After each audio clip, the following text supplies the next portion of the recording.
Hello dear students, NEET era YouTube channel में आप सभी का बहुत स्वागत है। आज हम एनसीईआरटी पॉडकास्ट सीरीज़ में रिवीजन करेंगे सेकंड एनसीईआरटी के chapter number 1 reproduction in organisms का। शुरू करने से पहले मैं आपको बता दूं, यदि आपने अभी रिसेंटली में चैप्टर रीड किया है तो ये आपको बहुत हेल्पफुल होने वाला है। यदि नहीं भी किया है तो भी कोई घबराने वाली बात नहीं है, क्योंकि इसे सुनने के बाद आपको इससे बहुत सारी नई नई चीज़ें सीखने को मिलेंगी। और इसके बाद यदि आप चैप्टर रीड करेंगे तो आपको चैप्टर पहले से बहुत ईजी लगने लगेगा। ओके, तो बिना समय गवाए शुरू करते हैं। So close your books and close your eyes, let's start NCERT revision guys. So put your headphone and let's get started. चलिए शुरू करते हैं चैप्टर रिप्रोडक्शन इन ऑर्गेनिज्म। जैसा कि इसका नेम है, सबसे पहले इसके नेम को डिकोड करते हैं। रिप्रोडक्शन के बारे में बोला जाता है biological process that maintain continuity of species is called reproduction. पर इसकी ऑफिशियल डेफिनेशन है जो कि एनसीईआरटी में लिखी हुई है। Reproduction is defined as a biological process in which an organism gives rise to young ones similar to itself. यानी कि किसी स्पीसीज द्वारा अपने जैसे ऑर्गेनिज्म, आपने देखा होगा कि जो लायन होता है उसका बच्चा लायन होता है और जो डंकी होता है उसका बच्चा डंकी होता है।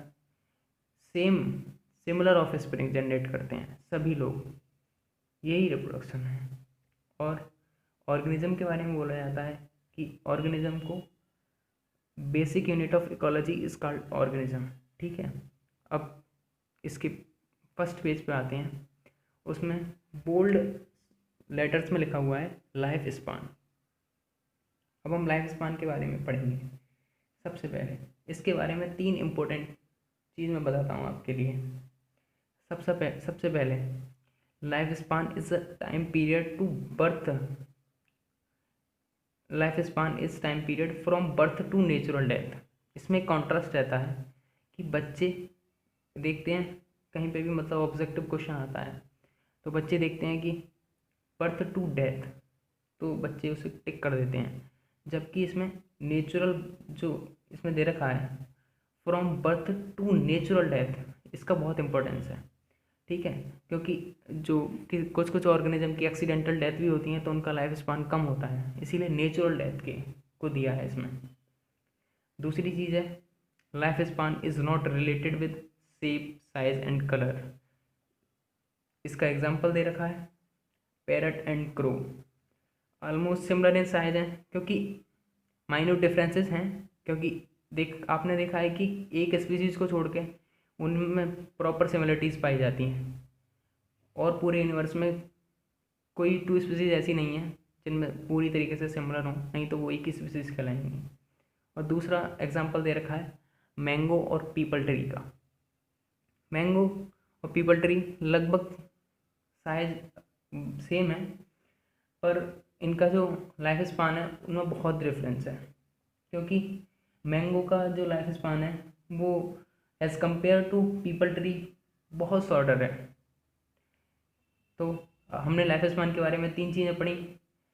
Life span is time period from birth to natural death.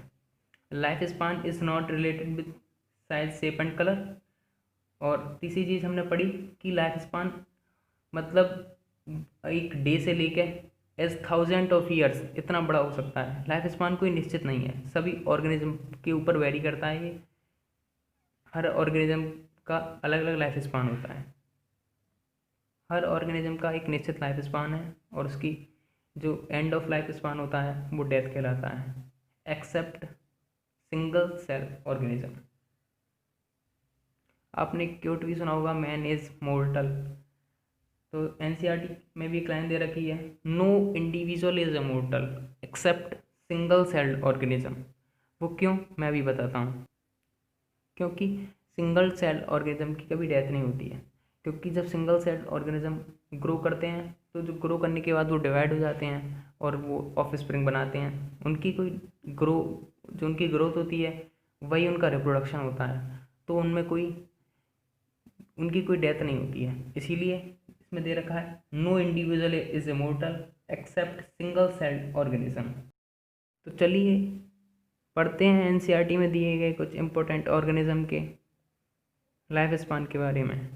First one, elephant 60 to 90 year, rose 5 to 7 year, dog 20 to 30 year, butterfly 1 to 2 week, crow 15 years, banana tree 25 years, cow 20 to 25 years, parrot 140 years, crocodile 60 years, horse 62 years, fruit fly 2 week, rice plant 3 to 4 month, tortoise 100 to 150 years, banana tree 200 to 300 years. Reproduction depends on, तो दे रखा होता है organism habitat, internal physiology, और कोई सा factor दे सकते हैं, temperature, geological position वगैरह, कोई भी एक्सटर्नल फैक्टर दे सकते हैं। तो इसमें ऑल होगा। रिप्रोडक्शन 3 चीज़ों में मैटर करता है, एक बार और सुनिए। Organism habitat, it's internal physiology and external factors. अब बात आती है रिप्रोडक्शन के टाइप्स की। मेनली रिप्रोडक्शन 2 टाइप का होता है, सेक्सुअल एंड एसेक्सुअल। और अभी मैं बताता हूँ एसेक्सुअल रिप्रोडक्शन। एसेक्सुअल रिप्रोडक्शन क्या है? एसेक्सुअल रिप्रोडक्शन मतलब इसमें क्या है, ए मानी नॉट और सेक्स, मतलब इसमें 2 सेक्स नहीं होते हैं, ये यूनिपेरेंटल रिप्रोडक्शन है। इसमें कोई एक पेरेंट होता है। और एक थोड़ा मिथक सा है सभी बच्चों के बीच में, एक मतलब एक MCQ आता है जिसमें मतलब ये दे रखा होता है कि एसेक्सुअल रिप्रोडक्शन में फाउंड गैमीट्स नो यस, तो बच्चे नो कर देते हैं। तो मैं आपको बता दूं कि इसमें विद और without involvement of gamete formation, with भी हो सकता है और विदाउट गैमीट फॉर्मेशन की भी हो सकता है। ये नहीं है कि मतलब यूनिपेरेंटल है तो गैमीट भी नहीं बनेंगे, गैमीट बनते हैं। सम ऑर्गेनिज्म है वो उनमें गैमेट्स का फॉर्मेशन होता है, कुछ में नहीं होता है। और एसेक्सुअल रिप्रोडक्शन से जो ऑफ स्प्रिंग बनती हैं वो क्लोन कहलाती है। क्लोन के बारे में बोला जाता है morphologically and genetically similar of spring is called clone. और क्लोन में जो वेरिएशन होता है वो म्यूटेशन के कारण उत्पन्न होता है, नहीं तो एज इट इज़ अपने पेरेंट की तरह सेम होती है मॉर्फोलॉजिकली एंड आल्सो जेनेटिकली। और अब सेक्सुअल रिप्रोडक्शन। सेक्सुअल रिप्रोडक्शन के बारे में बोला जाता है कि इसमें 2 parents of opposite sex. NCERT की हर लाइन को अंदर से पढ़ोगे तब हर लाइन आपको पता चलेगी ढंग से।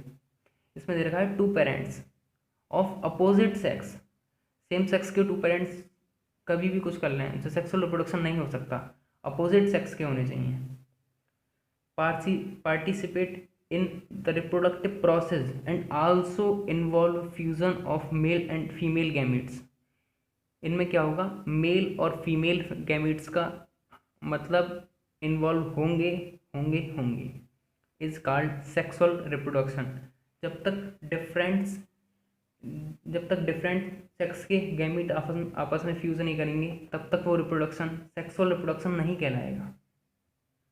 और एक और इम्पोर्टेंट मैं बात आपको बता दूं कि सेक्सुअल रिप्रोडक्शन से जो जीव बनते हैं उन्हें ऑफ स्प्रिंग्स बोला जाता है। हमेशा ध्यान रखिए, जो ऑफ स्प्रिंग बनेंगे वो ऑलवेज बाई सेक्सुअल रिप्रोडक्शन, और जो क्लोन बनेंगे वो always by asexual reproduction. Okay, अब पढ़ते हैं एसेक्सुअल रिप्रोडक्शन के बारे में। एसेक्सुअल रिप्रोडक्शन जो पाया जाता है वो मोस्टली यूनिसेलुलर ऑर्गेनिज्म में पाया जाता है। यूनिसेलुलर ऑर्गेनिज्म जो होते हैं वो 2 ही जगह पाए जाते हैं, kingdom Monera and kingdom protista. Kingdom Monera में जो यूनिसेलुलर ऑर्गेनिज्म पाए जाते हैं वो यूनिसेलुलर प्रोकैरियोट्स होते हैं, एंड जो प्रोटिस्टा में जो पाए जाते हैं जिन्हें प्रोटिस्टा में जो पाए जाते हैं जिन्हें प्रोटिस्ट बोला जाता है वो यूकैरियोट होते हैं, यूनिसेलुलर यूकैरियोट होते हैं। अब इसमें कुछ टाइप्स के जो रिप्रोडक्शन होते हैं उनके बारे में मैं आपसे डिस्कस करूँगा कि कौन सी ऑर्गेनिज्म में किस टाइप का रिप्रोडक्शन पाया जाता है। जैसे कि इसमें सबसे पहले दे रखा है ईस्ट में। तो ईस्ट में क्या होता है, बडिंग। आपने मोस्टली बडिंग पढ़ा होगा, पर मैं बताता हूँ आपको ईस्ट में budding and binary fusion both होते हैं। और अमीबा और पैरामीशियम में जो एसेक्सुअल रिप्रोडक्शन का टाइप पाया जाता है वो होता है बाइनरी फ्यूजन। अब मैं आपको बता दूं कि अनइक्वल बाइनरी फ्यूजन जो होता है वही बडिंग कहलाता है। जब जब कोई ऑर्गेनिज्म डिवाइड होता है इक्वली और दो ऑफस्प्रिंग में चेंज होता है तो वह क्या कहलाता है, वह बाइनरी फ्यूजन कहलाता है। जबकि बडिंग में क्या होता है, ऑर्गेनिज्म की छोटी सी बड निकलती है, हल्के हल्के वो मैच्योर होती है थोड़ी, फिर वो अलग हो जाती है। इसीलिए जो अनइक्वल बाइनरी फिजन होता है उसे ही बडिंग बोल देते हैं। आगे पढ़ते हैं। क्लैमाइडोमोनास में जो एसेक्सुअल रिप्रोडक्शन होता है वो बाई जूस्पोर होता है। पेनिसिलियम में जो एसेक्सुअल रिप्रोडक्शन होता है वो बाई कॉनिडिया होता है। हाइड्रा में होता है बाई बर्ड्स। एंड जेम्यूल्स में होता है, एंड स्पॉन्जेस में होता है जेम्यूल्स के द्वारा। जेम्यूल्स क्या होती हैं, इंटरनल बर्ड्स जो बोलते हैं उन्हें जेम्यूल्स बोला जाता है।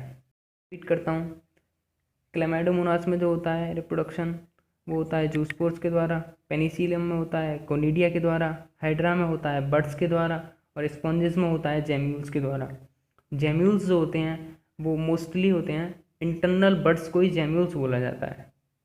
अब मैं आपको बताता हूँ जो एसेक्सुअल स्ट्रक्चर्स के बारे में। जैसे कि जूस्पोर होते हैं मोस्टली हैप्लॉइड होते हैं एंड एसेक्सुअल होंगे, और जो वाटर में जो पाए जाएंगे उनमें पाए जाते हैं।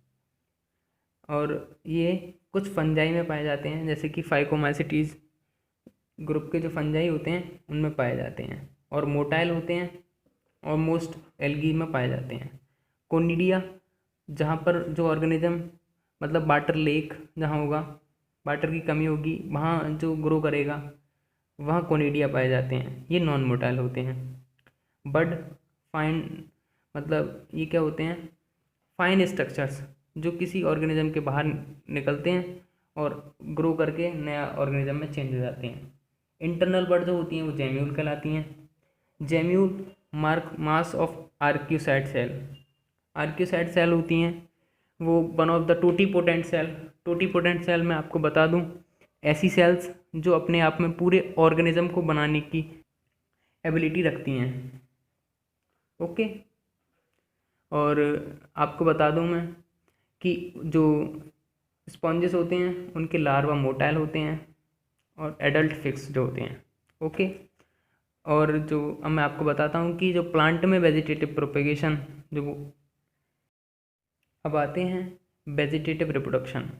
वेजिटेटिव रिप्रोडक्शन जो होता है वो एक तरीके का एसेक्सुअल रिप्रोडक्शन होता है। इसे वेजिटेटिव रिप्रोडक्शन क्यों बोलते हैं, क्योंकि प्लांट में जो एसेक्सुअल रिप्रोडक्शन पाया जाता है उन्हें वेजिटेटिव रिप्रोडक्शन बोलते हैं। क्योंकि प्लांट में जो एसेक्सुअल स्ट्रक्चर होती हैं वो मतलब रूट, स्टेम एंड लीफ होती हैं, और उनसे जो जो प्लांट रिप्रोडक्शन करते हैं वो वेजिटेटिव रिप्रोडक्शन कहलाता है। ठीक है।